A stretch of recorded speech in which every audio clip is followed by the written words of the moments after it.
Convido a você hoje a continuar desvendando os enigmas fiscais. E esse vídeo, ele é um vídeo muito basilar, que pode parecer óbvio para você que está assistindo, mas eu garanto que se você ficar até o final, você vai mudar o conceito sobre esse assunto, sobre esse item, né? Às vezes você pode iniciar achando que é muito óbvio o que vai ser dito e que de repente não precisa desse conteúdo, mas eu garanto para você que muitas vezes o óbvio ele precisa ser dito. Principalmente quando a gente está falando de tributo, que é algo que pode ter mudanças ali, né, na tributação, a depender de aspectos tão sensíveis e tão tênues que você precisa evidenciar. Hoje nós vamos falar sobre a finalidade das aquisições. A finalidade é um item essencial demais quando você fala em aquisição. Por quê? Porque a depender da finalidade, você pode ter mudança na tributação. Olha, ficou lindo, duas setas, né? Gente, eu sou muito boa de desenhar, cara. Eu acho que eu vou investir nesse ofício. Eu já falei isso aqui.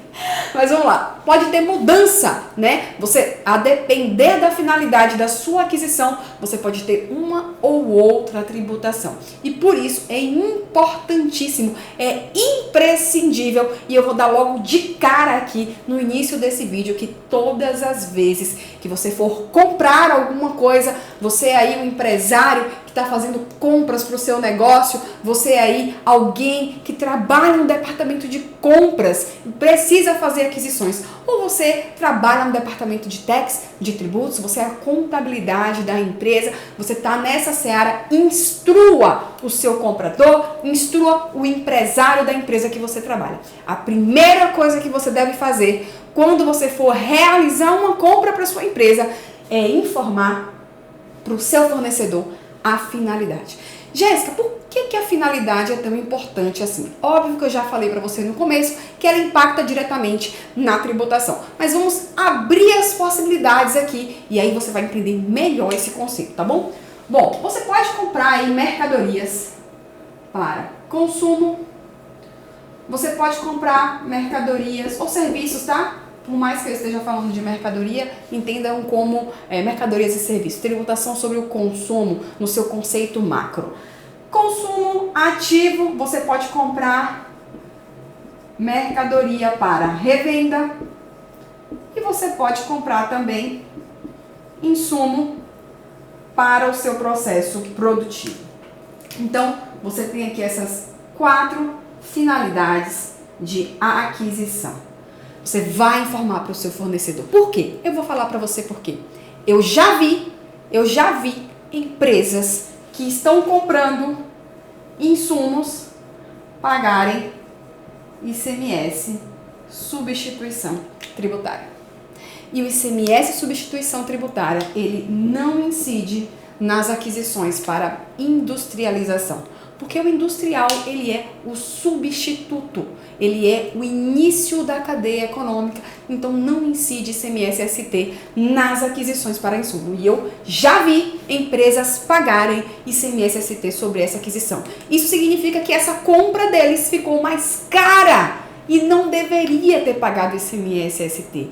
E óbvio, como o ICMS-ST ele é um tributo não recuperável, ele teve que incluir isso no custo dele. E o industrial, ele acabou fazendo o quê? Perdendo competitividade no mercado para o seu fornecedor, para o seu concorrente, que comprou sem ICMS-ST e deixou ali o seu custo mais barato.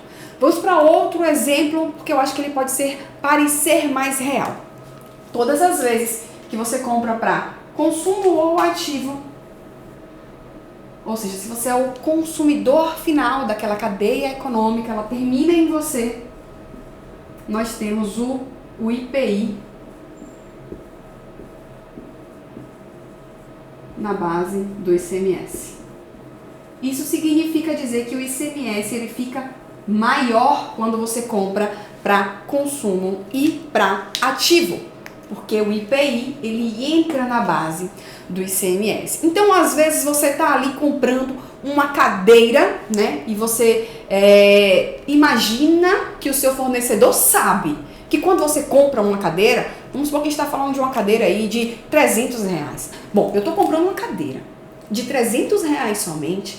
Claro que esse cara sabe, né?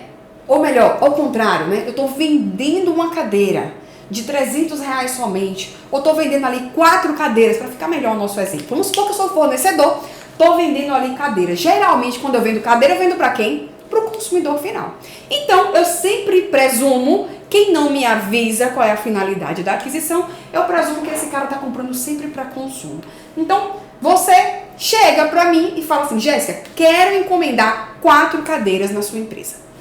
E aí, eu vou emitir a nota fiscal para você, vendendo para você 4 cadeiras e vou presumir que essas cadeiras são para consumo e eu vou embutir o IPI na base do ICMS. Então, eu vou deixar o ICMS mais caro na sua compra, porque eu estou presumindo de que se trata de uma aquisição para consumo. Acontece que você é ali uma empresa que trabalha também com marcenaria, ou seja lá o nome técnico que se dê, não é minha área, não entendo, mas você trabalha produzindo estações de trabalho. Você trabalha fazendo aquela mesa que tem 4 lugares e vira uma baia, digamos assim, né? Tem 4 baias e vira uma estação de trabalho, melhor dizendo, e você não produz cadeira, você só produz a mesa, mas você quer vender a estação de trabalho completa. As 4 vagas, né, as 4 baias, digamos assim, e as 4 cadeiras. Então, se você está comprando as cadeiras com essa finalidade, você está comprando o quê? Insumo. Você está comprando matéria-prima.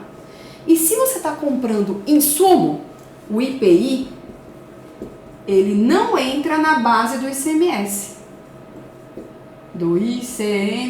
Pronto. Ele não entra na base do ICMS. Por quê? Porque o IPI só entra na base do ICMS nas compras para consumo e ativo. Então, se você não avisou para mim que essas 4 cadeiras são para a sua estação de trabalho e você está adquirindo elas ali como um insumo e não como um consumo, eu simplesmente embuti o IPI na base do ICMS e deixei o ICMS mais caro para você. E você comprou e você não sabia disso. O seu departamento de compras não te avisou, o seu departamento fiscal, a sua contabilidade não te avisou e você pagou mais ICMS do que devia. Se você paga mais ICMS, o que é que fica mais caro para você? O custo. E o seu concorrente, que faz as estações de trabalho também, comprou as cadeiras da minha mão e me disse, olha, essas cadeiras elas são matéria-prima. Então, eu não coloquei o IPI na base de cálculo do ICMS. O ICMS dele ficou mais barato e ele ganhou para você competitividade. Ele ganhou em competitividade. O produto dele vai ser mais barato, porque ele pagou menos ICMS na compra. Então, por isso que eu digo, o óbvio precisa ser dito. Que às vezes só é óbvio para você, não é óbvio para o seu fornecedor. Todas as vezes que você for realizar uma compra, informe para o seu fornecedor a finalidade dessa compra. Porque isso pode evitar que você deixe dinheiro na mesa, como eu sempre digo, por ter aí sofrido uma tributação indevida, uma vez que o seu fornecedor ele imaginou, ele presumiu de que se tratava de uma operação diferente do que de fato se tratava.